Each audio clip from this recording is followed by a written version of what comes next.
두뇌 기반 코칭 이론과 실제, 뇌를 춤추게 하라. 일부 두뇌 영역. 이것은 두뇌의 어떤 부분인가? 이 질문은 평범하지만 답을 내기가 어렵습니다. 물론 이전과 다르게 신경과학은 특별히 자기 공명 영상, MRI와 뇌파 검사, EGG를 통해 두뇌 안을 들여다보는 능력을 발전시켰습니다.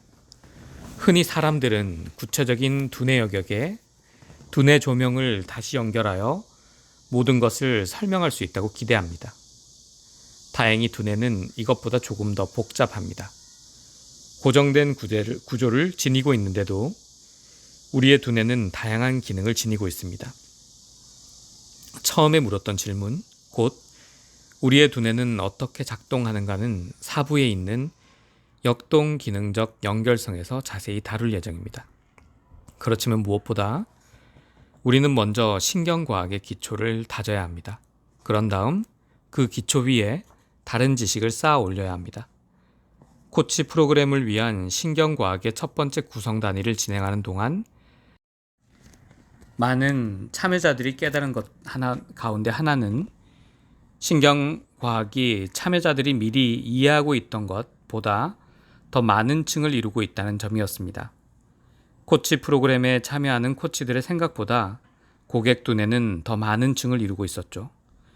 처음에 몇몇 코치들은 자기 고객이 지닌 특정한 문제를 담당하는 뇌 영역을 확실하게 확인할 수 있다고 생각합니다. 그 뒤 코치들은 고객 문제를 바로 해결했다고 생각하고 마찬가지로 고객들도 자기 문제를 빠르게 자각했다고 생각합니다. 그렇지만 현실은 그렇지가 않습니다. 다양한 뇌 영역에서 중점적으로 배울 수 있는 점은 무엇인가요? 이 질문에 몇 가지 답을 할 수 있습니다. 첫째, 우리의 지식은 우리의 선이해와 질문을 형성합니다. 선이해와 질문은 코치가 지녀야 하는 가장 소중한 요소입니다. 당신은 어떠한 코치 훈련 실시 전에 반드시 당신의 선이해와 질문을 고찰해야 합니다. 그 이후에도 마찬가지입니다. 여기에서 중요한 것은 선이해와 질문이 코치마다 달라야 한다는 점입니다. 이러한 다름은 당신이 뇌의 다른 영역을 알게 되었을 때와 같습니다.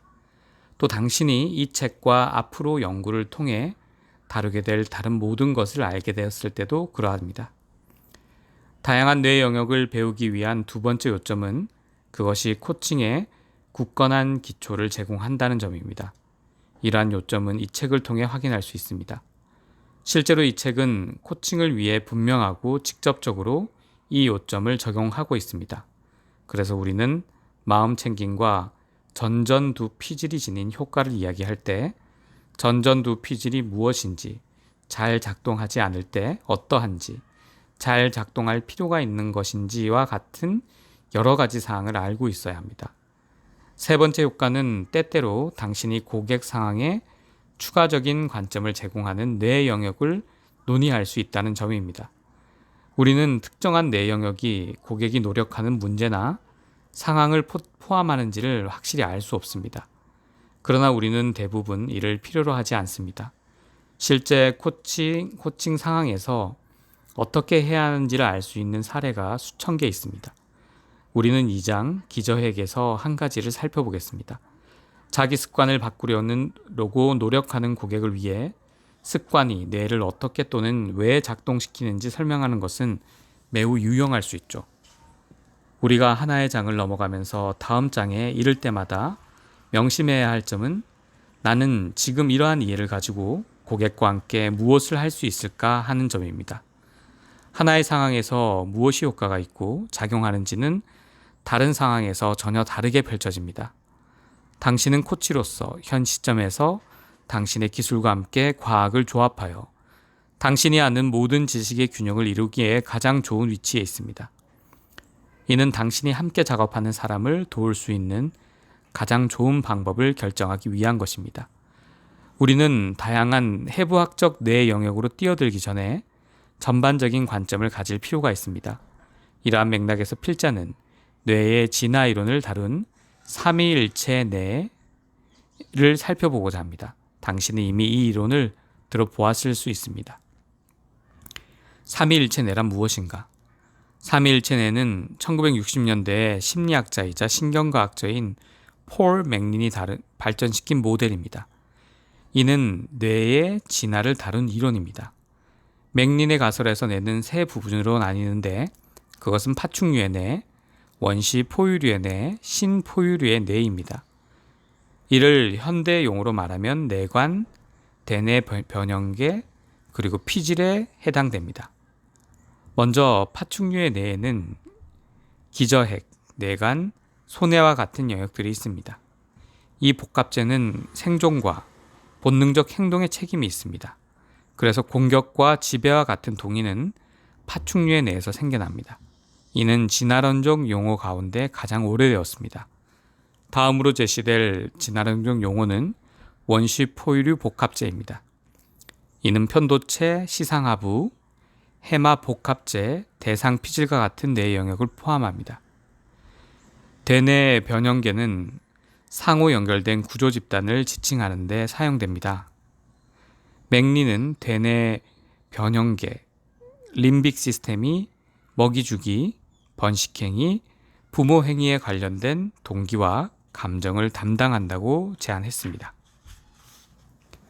마지막으로 맥린은 뇌의 가장 새로운 부분이 신포유류 복합체라고 말합니다.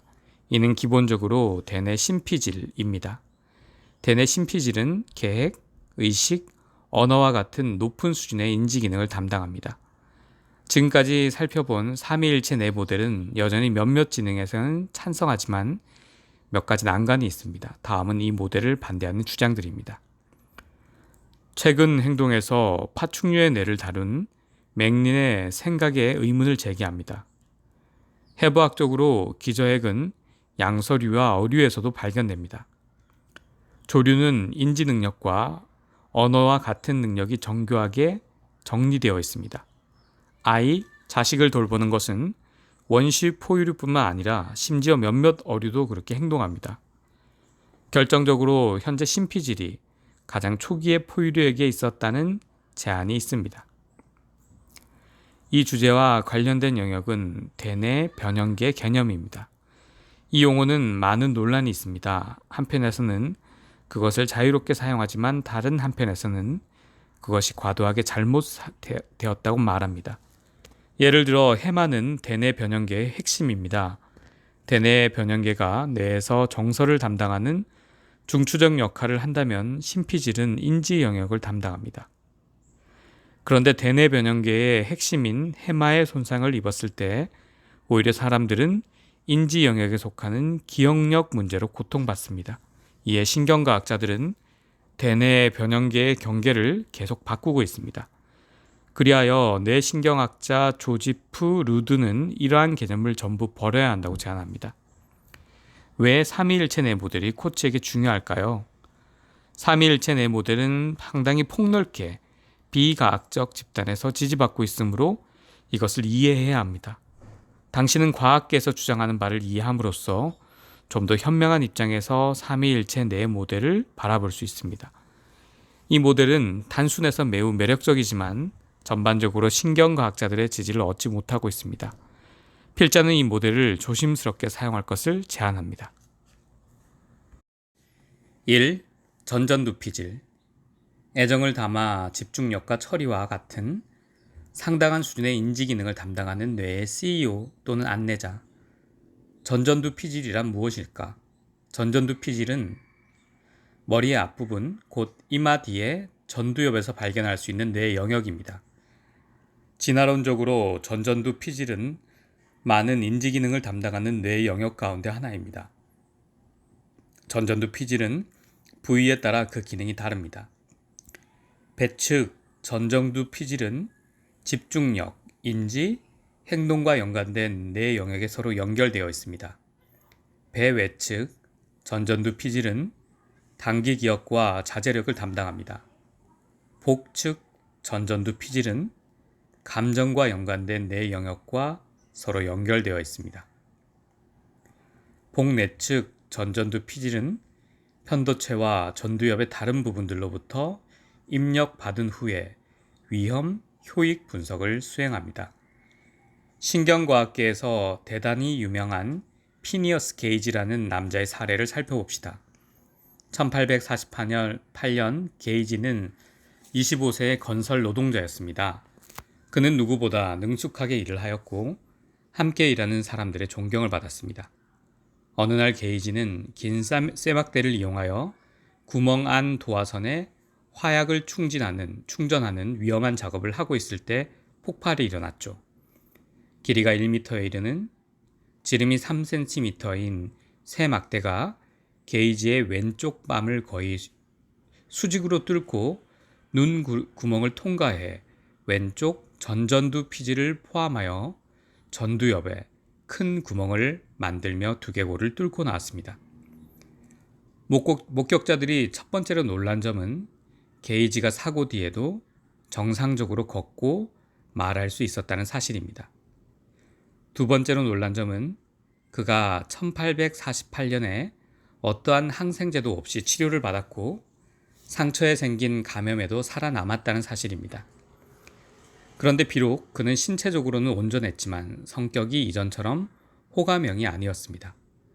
그는 충동적이고 무례했으며 때로는 과거의 자기 습관과 다르게 불경스러운 말을 제멋대로 했습니다. 따라서 그의 동료들은 그와 약간의 거리를 두기 시작했습니다. 그는 규제와 충고를 견디지 못했고 때로는 완강하게 고집을 부렸으며 이전보다 훨씬 변덕스럽고 우유부단했습니다. 그의 지적 능력과 징후들은 아이 수준에 있었고 동물적인 본능을 드러냈습니다. 두개골을 검사하고 정밀 촬영하여 파헤친 덕분에 우리는 게이지의 전전두 피질에 손상이 있다는 사실을 알 수 있었습니다. 전전두 피질에 손상을 입은 그는 성격이 영원히 비호감형으로 변하였고 현명한 선택도 할 수 없게 되었습니다. 전전두 피질 손상을 다룬 최근 연구들은 뇌 부위의 이해를 발전시켰습니다. 주어진 상황에서 사회적으로 적절하게 반응하는 것이 무엇인지 물었을 때 최근 연구들은 적절한 답을 제공했습니다. 그렇지만 이러한 사실을 알게 된 사람들은 실제로 장기적인 일과 단기적인 일이 동시에 주어졌을 때 장기적인 일을 선택해야 함을 알고 있는데도 곧바로 기쁨을 주는 행동을 선택했습니다. 우리의 만족 지연 능력은 인간에게 매우 중요하고 건강한 뇌의 대표적인 기능입니다. 그런데 최근 사례들은 사람들이 장기적 이익을 희생하여 단기적 만족감에 집중한다는 것을 보여줍니다. 이는 지나치게 기름진 음식을 먹는 행위, 내일을 위해 저축하는 것보다 오늘 무언가를 사는 행위, 운동하러 가기보다 TV 앞에서 와인 한 잔을 마시면서 즐기는 행위와 같습니다. 왜 코치에게 중요할까요? 전전두 피질은 다음과 같은 사항을 포함합니다. 모든 실행 기능들, 계획하는 능력, 의사결정, 성격 표현, 내면의 목표와 함께 사고와 행동을 조절, 사회적 행동을 관리하는 이러한 사항들을 포함합니다. 심리학적 용어, 실행 기능, executive function은 넓은 범위의 행동을 포괄합니다. 그것은 좋음과 나쁨, 같음과 다름을 결정하는 능력을 포함하며 현재 행위의 미래 결과를 처리합니다. 또 정해진 목표를 향해 일하게 하고 사회적으로 바람직하지 않은 충동을 억제하며 결과를 예측합니다. 수리 심리학 교수 데이비드 마이어는 훌륭한 실험을 진행했습니다. 그는 상황이 빠르게 변화할 때 젊은 아이들이 어떻게 반응하는지를 실험했습니다. 그 실험에서 참가자들은 수학 문제를 계산하고 모양을 식별해야 했습니다. 그들은 하나를 수행하고 난 뒤 다른 하나를 할 때보다 다중가업을 하면서 정확도와 속도가 떨어졌습니다. 경우에 따라 다중가업은 소요시간의 50%가 더 필요했습니다. 8시간 일하는 사람을 상상해 봅시다. 이 사람들이 매일 12시간 다중 업무를 하면 실수가 늘어나고 정밀성도 떨어질 수밖에 없습니다. 이 현상을 데이비드 마이어는 다음과 같이 말했습니다. 다중 업무의 과부하로 수행 속도와 정확도는 말할 것도 없고 능숙도와 품질도 부정적 영향을 받았습니다. 이처럼 우리의 전전두 피질은 스트레스를 받으면 제대로 기능을 발휘하지 못합니다. 신경회로와 전전두 피질 신경과학은 우리의 경험에 따라 변화될 수 있습니다. 비록 이 효과들은 어쩔 수 없이 영구적이지는 않지만 아동기와 청소년기의 스트레스는 전전두 피질 구조와 기능에 특별한 영향을 미칠 수 있습니다. 가벼운 급성 스트레스를 보이는 성인은 전전두 피질 기능으로 빠르고 인상적인 영향을 지닐 수 있습니다. 그것은 창조력, 유연한 문제 해결, 작업 기업, 워킹 메모리, 그리고 기타 과정에 영향을 미칠 수 있습니다. 스트레스가 많이 쌓인 사람은 모닝콜에도 전전두 피질에 상당한 영향을 받습니다. 여기서 우리는 말 그대로 만성 스트레스가 전전두 피질 구조를 변화시키는 원인임을 발견합니다. 한 연구는 한 달 뒤에 사회 심리학적 스트레스 효과를 살펴보았습니다. 그 연구 대상들은 이 실험에서 주의 전환, 어텐션 시프트를 중재하는 전두 두정 네트워크 내에서 주의 조절, 어텐션 컨트롤이 손상되고 기능적 연결성에 방해받는다는 것을 보여주었습니다. 다행히도 이 실험 참여자들은 한 달 뒤에 스트레스가 줄면서 증상이 사라지고 다시 정상이 되었습니다. 너무 큰 목표나 너무 많은 일에 압도된 느낌을 주는 사람의 시나리오가 있습니다. 이 시나리오에서는 그것을 오늘의 목표나 일로 세분화하는 것이 유용할 수 있습니다. 예를 들어 만일 예산 회의가 열리고 그 결과를 달성해야 하는 거대한 재정적 목표가 생겼을 때 매주 단위로 목표를 세분화하면 목표를 달성하는 데 도움이 될 수 있습니다. 이 작업은 큰 덩어리를 작은 단기 조각으로 만들므로써 배회 측 전전두 피질, 단기 기억과 다시 연결될 수 있습니다. 정반대로 어떤 사람들은 매우 불안을 느낄 때 그들의 복내 측 전전두 피질이 활성화되었기 때문일 수도 있습니다. 사람이 직접적인 위험을 느낄지도 모르는 상황에서 개인 코칭 시나리오를 고려하십시오. 만약 그들의 몸과 마음이 쇠약해진다면 무슨 일이 일어날지 상상해 보십시오. 여러 방면으로 얼마나 고단한 일들이 많이 일어나겠습니까? 여기에서 목표는 직접적인 위협을 줄이는 것입니다. 매우 단기적인 관점에서 장기적인 관점으로 시간의 틀을 바꿔봅시다. 이는 공감적 상태에서 인지적 상태로 전환하는 것이 유용할 수도 있다는 말입니다. 다음 달까지 당신은 고객이 가고 싶어하는 방향으로 움직이도록 도와주기 위해서 어떤 계획을 세울 수 있을까요? 고객과 무엇을 할 수 있는가? 몇몇 코칭 상황에서는 선생 역할을 함으로써 전전두 피질에 관한 일부 기초적인 정보를 공유하는 것이 적절할 수도 있습니다. 이러한 역할은 특히 생산성, 효율성, 유효성을 추구하는 사람에게 적합합니다. 전전두 피질에 대하여 무엇을 알아야 할까요? 전전두 피질의 역할은 CEO 또는 지휘자로 묘사됩니다. 간단히 말해 그것은 보스, 상사입니다. 전전두 피질은 생각, 선택, 계획과 같은 능력을 의미하는 경영자 기능을 수행하는 책임이 있습니다. 전전두 피질 연구는 수년 동안 상당히 발전했습니다. 최근 연구들은 명상이 전전두 피질의 크기를 한층 더 증가시킨다는 사실을 보여줍니다. 전전두 피질은 엄청나게 에너지를 소모하므로 빠르게 지치게 됩니다. 스트레스는 에너지를 사용하는 전전두 피질의 능력을 손상시킵니다. 구조적으로 전전두 피질은 대뇌의 전두엽에 속해 있으며 뇌의 앞부분에 해당합니다. 그렇다면 전전두 피질이 잘 작동할 수 있도록 유지하는 동기는 무엇일까요? 전전두 피질이 최적으로 작동하지 않을 때 우리는 스스로 다음과 같은 현상들을 발견합니다. 게으른 태도, 무기력한 태도, 활기가 없는 상태, 쉽게 산만해진 상태, 문제 완수 능력이 부족한 상태, 반복적으로 부정적 생각에 주의력이 고착되어 있는 상태, 체계적이지 못한 상태, 잘 잊어버리는 상태, 지나치게 감정적인 태도인 태도. 다른 한편으로는 전전두 피질이 최고 상태로 작동할 때 당신은 다음 사항들을 기대할 수 있습니다. 의도적인 의식, 긴 집중 시간, 가능한 일을 예상할 수 있음, 계획할 수 있음, 계획한 일을 고수할 수 있음, 쉽게 집중하는 태도. 전전두 피질을 과도하게 사용하면 제대로 기능을 발휘하지 못합니다. 이러한 상황을 마주한다면 아래의 권고사항을 확인하십시오. 만약 전전두 피질이 제대로 작동하지 못하면 어떠한 효과도 거둘 수 없습니다. 능률은 고사하고 하루를 완수하려는 시도까지도 매우 답답한 상태에 이르게 됩니다.